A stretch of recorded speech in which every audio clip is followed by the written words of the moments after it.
país, é uma grande ocasião, uma grande noite esta, em que estamos celebrando o PNE como mote principal, como orientador da pátria educadora.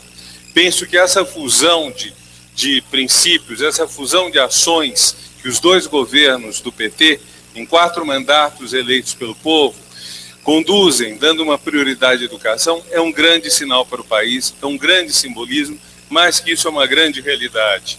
O Plano Nacional de Educação é um compromisso não só do governo, não só do PT, é um compromisso da sociedade brasileira, que ele foi aprovado pelo Congresso com voto unânime de todos os deputados, senadores, foi sancionado pela presidenta sem nenhum veto, nas suas mais de 200 estratégias, em todo o seu volume, e ele diz que a nossa grande solução é a educação. Acho que esse ponto é importante, porque há pessoas que são pessimistas sobre os caminhos do Brasil. Queria lembrar, nós temos 30 anos de democracia, o período mais longo de democracia que tivemos até agora. E tivemos êxitos, tivemos lutas que começaram sendo de alguns e viraram de todos, ou praticamente todos. Quando tantos brasileiros se insurgiram contra a ditadura militar, alguns sendo presos, torturados até, maltratados, como a nossa presidenta da República e como vários, talvez muitos dos presentes, naquele momento, essa luta parecia ser uma luta de uma minoria, mas essa minoria foi capaz de conquistar toda a nação. E hoje são poucos os que se atrevem a defender o fim da democracia explicitamente. Temos quase 500 anos de história produzindo exclusão, sofrimento, escravidão, mutilação, mortes. E temos também quase isso de resistência. Resistência dos índios contra a invasão, resistência de suas terras, resistência dos africanos contra a escravização, resistência dos pobres contra a exploração. Temos mais de 400 anos do Quilombo de Palmares, que melhor do que tudo simboliza essa resistência, essa luta. E quando o governo do PT assumiu, ele foi o primeiro que conseguiu colocar a questão da inclusão social como algo irreversível.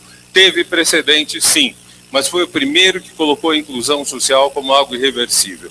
E agora estamos num momento em que cada vez mais a educação aparece como esse desafio, que muita gente homenageia, muita gente fala que a solução do país é a educação, mas nem sempre as ações vão nessa direção.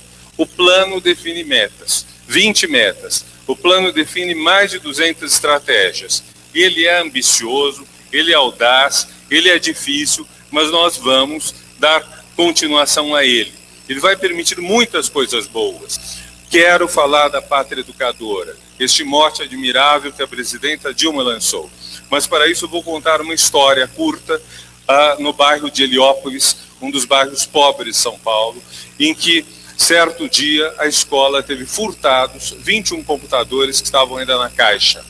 E o diretor Braz Nogueira, que tinha a escola cercada por muros, saiu da escola e foi a cada bar, foi a cada praça, dizendo aos habitantes: roubaram seus filhos. Ele não disse roubaram a escola, roubaram seus filhos, roubaram o futuro dos seus filhos. E aí a comunidade se mobilizou, os ladrões devolveram os computadores e Braz mandou derrubar os muros da escola. Outra visão de mundo teria sido o quê?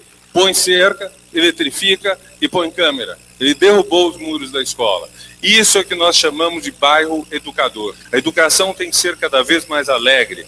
E a pátria educadora também tem a ver com esporte, com o corpo feliz do esforço físico, com a saúde, a redução de problemas de saúde, de duração de vida que a pessoa tem quando tem esporte. E falava com o ministro Bezoini hoje à tarde a questão também da banda larga. Quantas escolas no Brasil falta banda larga? E são as escolas, às vezes, mais afastadas do país, que já são prejudicadas por muitas coisas e não vão ter acesso a instrumentos admiráveis, como jogos, como lições, aulas. Ou seja, temos que colocar o Brasil inteiro. Nós temos que pensar tudo o que fazemos em termos de Brasil inteiro. Vejam, quando o presidente Lula assumiu, e eu estou concluindo, nós tínhamos 12% dos meninos de 12 anos abaixo da linha de miséria. Uma das faixas mais vulneráveis era 12% na linha de miséria. Hoje temos 1%. É difícil emancipar este 1%, mas vejam que nós conseguimos. Um trabalho gigantesco que em grande parte foi pela educação, em grande parte pela busca ativa que o Ministério do Desenvolvimento Social faz na continuidade do Bolsa Família, agora o Brasil Sem Miséria, dirigido pela ministra Tereza Campelo. Concluindo, o que nós temos que fazer quando num país que ainda tem talvez 1/3 da população tendo pleno acesso às oportunidades, o que temos que fazer é o seguinte: quando conseguirmos que todos os brasileiros tenham igual acesso às oportunidades, provavelmente, numa conta muito simples, multiplicaremos por 3 o que fazemos. Ou seja, não seremos mais a 11ª nação do mundo em produção científica. Vamos subir. Não seremos mais a 7ª economia do mundo. Vamos subir. E não teremos mais a miséria e a pobreza que ainda vivemos no país. Tudo isso é meta de governo, tudo isso é meta de governos, tudo isso é meta do povo brasileiro. Para tudo isso, o Plano Nacional de Educação e a Pátria Educadora vão contribuir decisivamente. Muito obrigado e viva todo esse esforço de todos nós.